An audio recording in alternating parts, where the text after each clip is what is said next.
Забор на металлическом каркасе со стороны соседей. Вот мы даже заглушили стойки, чтобы вода, допустим, она же сюда попадает после дождя или там весной. И весь этот шов ржавеет, потом стойка ломается. То есть как бы все на совесть делается.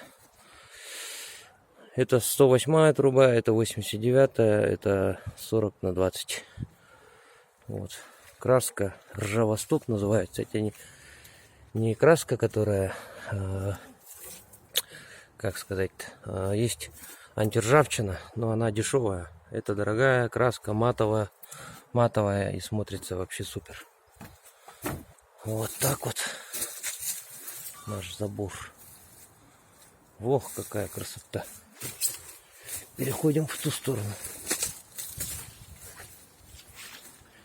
Этот хозяин очень известный у нас в Якутии человек, не буду называть имени.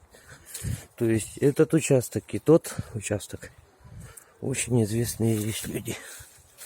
Но мне сказали не назвать их имен. Вообще запрещали снимать, но я говорю, настоял, что я снимаю свой объект. Потому что таким образом я показываю, как я работаю.